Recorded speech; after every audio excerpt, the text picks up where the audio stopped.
What's up, guys, and welcome back to AMC. I know you've all been asking me for the reviews, and we are finally getting to it. Today we're going to be talking about the Targaryen cards in part 2 of our review of No Middle Ground. First off, we have the Dothraki Outriders. This card did exist in 1.0 as the Dothraki Horde with pretty much a word-for-word reprint.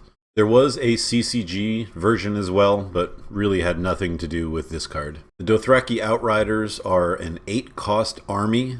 They have a military and a power icon. They're non-loyal, 7 strength, no attachments, and pillage. Reduce the cost to marshal Dothraki Outriders by 1 for each Dothraki character you control. Now, on the surface, this sounds amazing.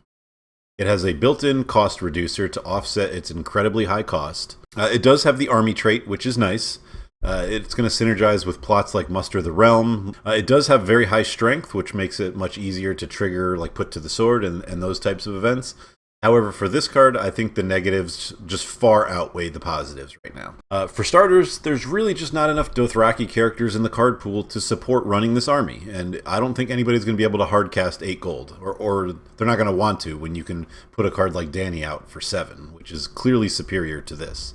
So until more cheap, easily put out Dothraki characters are released to make this much easier to play, I don't see a lot of people using this in their decks.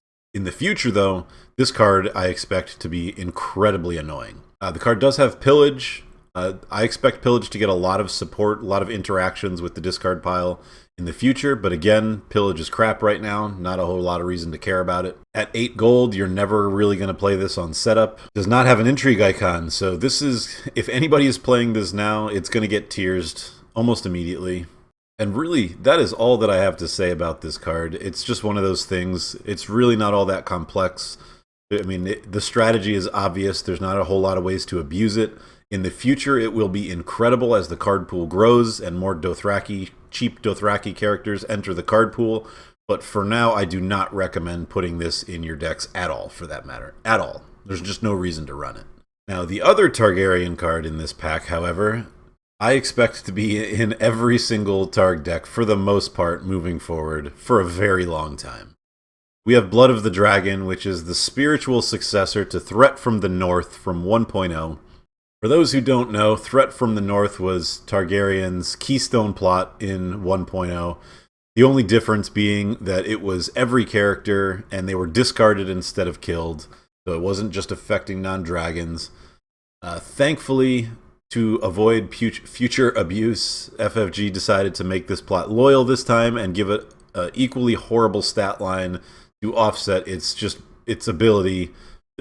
There's no other way to say it other than it's bananas. It's bananas. The ability is amazing. I cannot recommend this plot enough.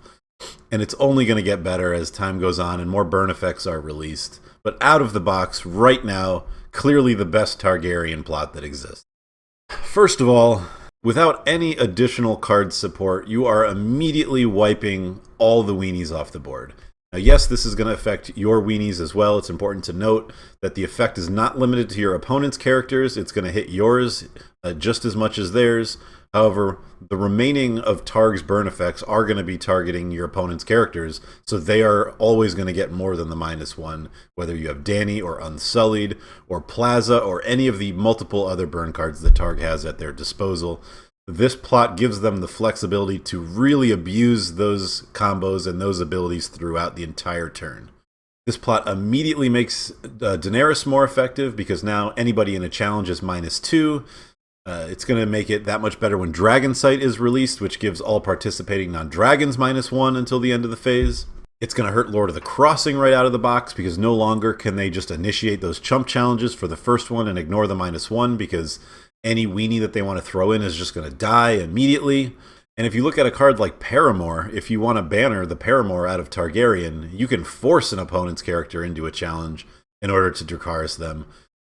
It's going to get very, very ugly, and I expect the Blood of the Dragon Paramore combo to cause a lot of ruckus in the meta coming up. People are going to be complaining about this being overpowered for a long time. Without the Paramore, though, a lot of times what ends up happening when this plot is revealed, as it did in 1.0 with Threat from the North, your opponent sort of gets paralyzed because he's afraid to enter a challenge, on offense or defense for that matter. It is a very big risk. Unless the Targ player has no cards in his hand, it can be an incredibly nerve-wracking thing to initiate a challenge when this plot is active, knowing that your opponent can literally kill them, any participating characters that you have, pretty much at will. So there are a few downsides to this plot, but really any downside is immediately offset by how bananas the ability is. Not for 1 second do I think any of these negatives are going to affect anybody's desire to play this plot, but for the sake of completing this review, I want to make sure that I at least mention them. The first being that the income and the initiative of the plot are very bad, but we have to understand that FFG had to do that because the ability is so good, so that's to be expected. A lot of Targ decks do like to run counting coppers, so that means now you're going to have 2 plots in your deck that are providing you with a total of 4 gold. So that's pretty tough to deal with, though with the new Funeral Pyre event that has been spoiled, that is 0 gold, and it lets you draw 3 cards after a lord or lady has been killed. I think that event is going to offset the need to run counting coppers a whole lot, so that risk is mitigated a little bit there. You can only put 1 of them in your plot deck, which, thank you FFG for doing that. Nobody wants to suffer through 2 rounds of Blood of the Dragon. And it is important to note, as we said before, it does hit your characters as well, and there will be a time in your 2.0 career in a mirror match where both you and your opponent will flip this plot at the same time, and let me tell you, that is a lot of fun. So yeah, I don't think you guys needed me to tell you how great this plot is. I think this is the early leader right now for best card in the pack. I'm not quite ready to make that call just yet, but this is a very important card to exist in the meta.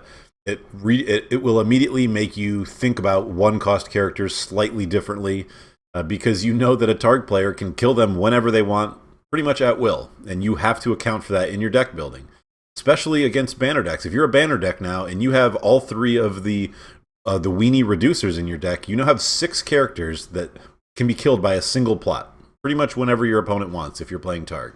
So it's something you do have to think about, and I do believe that this plot existing will make bannering slightly less attractive versus Fealty or Lord of the Crossing, because you don't want to have a lot of 1-cost characters in your deck. So that's pretty much all I have to say about the Targaryen cards in this pack. I think they had 1 outstanding one and balanced by 1 really not great card that's not worth playing. But I'd like to hear what you think. Are you going to try to experiment with that Dothraki army? Are you going to try to force it and see if it can work? Who knows?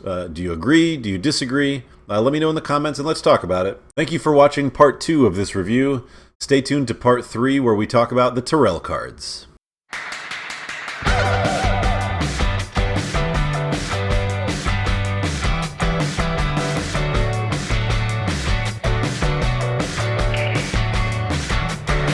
I think this plot also hurts Stark specifically because of Bran and Rickon and the other 1-cost blah blah blah. I'll probably cut that part.